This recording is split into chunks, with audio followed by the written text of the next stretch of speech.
وزارة الثقافة عليها حاجة، وزارة البيئة عليها مسؤوليات، والهيئة العامة للخدمات البيطرية عليها مسؤوليات. وزارة ده بتاع ايه؟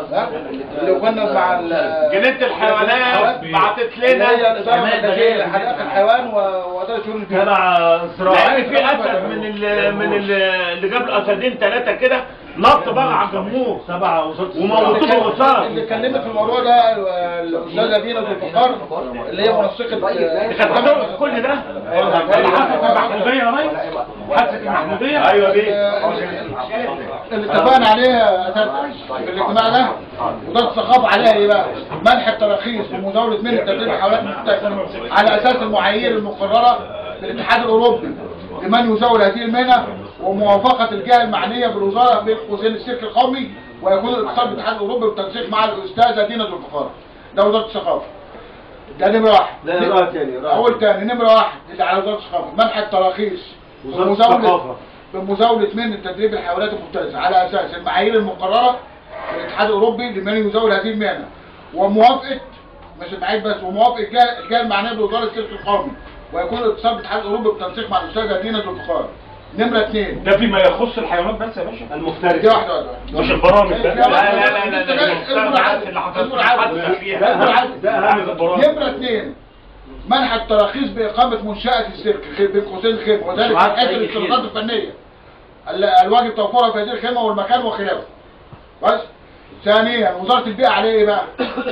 عمل تقييم بيئي لمكان إقامة السيرك، المكان اللي هيتم فيه الخيمة أو المبنى، وكذلك المخزن الخاص بإيواء الحيوانات في الوقت اللي ما فيش عروض، في حالة عدم تقديم عروض، وذلك من حيث البعد أو القرب من المناطق السكنية، ومدى تأثير وجود الحيوانات على نظافة مكان وجودها من عدمه، وغيرها من الاشتراطات التي تحافظ على نظافة البيئة وتطلبها وزارة البيئة طبقا للقانون رقم 9 لسنة 2009.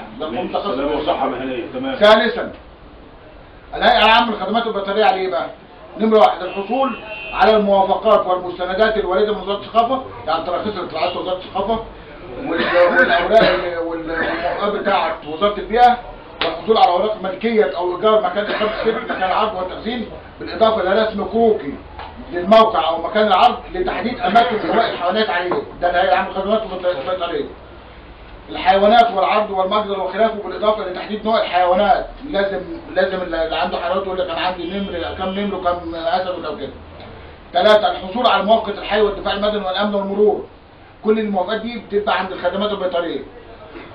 بعد ما الخروج اتعمل وهم حددوا الاماكن عليه، بتطلع لجنه مكونه من ايه؟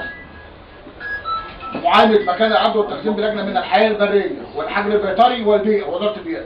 وفي حالة مطابقة ما تم تحديده على الرسم الكروكي على أرض الواقع أثناء معاينة اللجنة، يتم الترخيص بإيواء الحيوانات بالاشتراطات التالية. الاشتراطات التالية: نمرة 1 ضرورة وجود طبيب مشرف على الحيوانات، حظر استخدام الحيوانات الموجودة في جدول ألف اللي عرفها كابتن محمد. ضرورة تسجيل الحيوانات الموجودة بالسيرك من تاريخ الولادة إلى الوفاة أو البيع، يعني تسجيل كل الحيوانات الموجوده بالسيرك بانواعها لدى اداره الحياه البريه بحديقه حيوان الجيزه. عدم بيع اي حيوانات في السيرك نهائيا الا بعد الرجوع لاداره البيئه، عشان تعرف حضرتك كانت عند عادل رضا وهيبيع كام نمر او اسد وكده، وهيروح عند مين.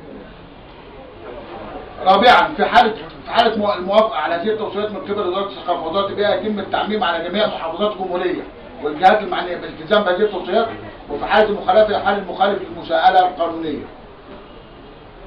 والتقرير هيترفع سؤال بقى يا ريس بعد سؤال بقى. حضرتك دلوقتي اشرت بان في كذا جهة معنية مسؤولة عن موافقات خاصة بالسيرك اللي جاي. ده سابقا ولا لاحقا على موافقة السيرك القومي؟ ده لسه هيتقدم. لا، موافقة السيرك القومي في الاول خالص يترتب عليها موافقة الجهات دي كلها. ايوه، ما كل الموافقات دي لازم تكون مع بعض. موافقة القومي لا يبقى خلاص. لا بس يعني دلوقتي ان انا جه قال دلوقتي في مدرب اهو هيعمل سود وكذا وكذا، بيرجعوا مين هنا بيقولوا محمد الحلو وفلان يعني دي نمرة واحد اللي تخلص بيها نمرة اتنين وتلاتة. باجي انا اقول اوكي. فاهم يا استاذ اشرف؟ يعني كل الجهات دي انا رحت فتحت مخي على وقفت المنوط بيها بقى اللي هو هنا الاول واخيرا هنا برضه بعد كل اللي ممكن يتعمل لها لائحة خاصة ويبقى لها رئيس مخصوم يخش لا وفي حاجه كمان عايز يعمل اي خيمة دلوقتي ان انا جيت لقيت العرض هزيل وفي خطوره فنيا ان انا كمدرب هقول لك لا. الاجازة تبقى من هنا بقى الاجازة كمدرب مش يجي مدرب شركه يقول ايوه او لا زي التراخيص المهنية اللي بتقول لك برضه انت انا فاهم قصدك زي الاتحاد الاوروبي. في مدير عام السيرك بيشتغل هنا بيحول ده للمدرب عايزين ننهي الكلام ده لا يبقى اوكي ما اجيب بقى هو يديله زي الاتحاد الاوروبي كده بقى فيه رسوم دي واحده يا جماعه الكلام بتاعتي احنا كويس ان الدكتور هو بالسعيد هو بالسعيد يا عادل احنا السعداء هو بالسعيد. ثانيه واحده يا جماعه بس يا جماعه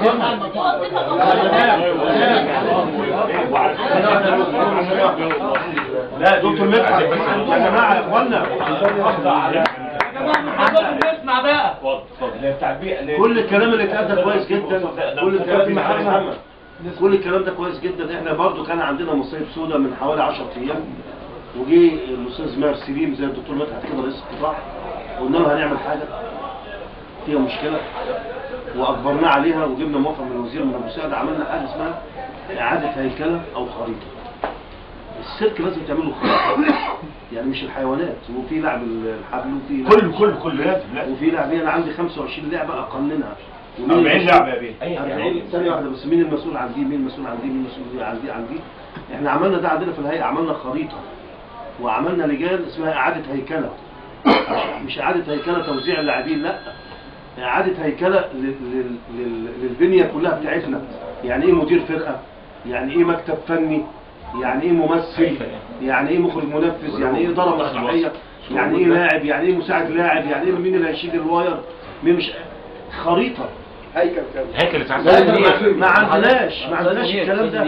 فاحنا في البيت الفني تقريبا اخر لجنه يوم الاحد اللي جاي اخر لجنه والخريطه عندي في البيت. يعني الخريطه لما افتحها نص الاوضه دي ربنا يوفقكم. نص الاوضه دي 4 شهور. لا ده المسرح الدكتور مدحت لازم السيرك لا انا عارف لا اعاده هيكله يا استاذ منير. اوضح لحضرتك حاجه بالنسبه لهيكله البيت الفني كلها. هي كانت في لجنه شغاله بقى لها سنه وعملت مشروع مبدئي خدته مدام ليلى يوسف في الجهاز المركزي وكان يعني كان في اختلاف على كيفيه التوصيف والدرجات والهيكله اللي موجوده. بس اسمع بس لا يا باشا ده بتتكلم على البيت الفني المصري بتتكلم على البيت الفني بدون شعبيه. لكن اللجنه توقفت وحصل فيها مشاكل مع اختلاف مع لما جه الدكتور زكريا.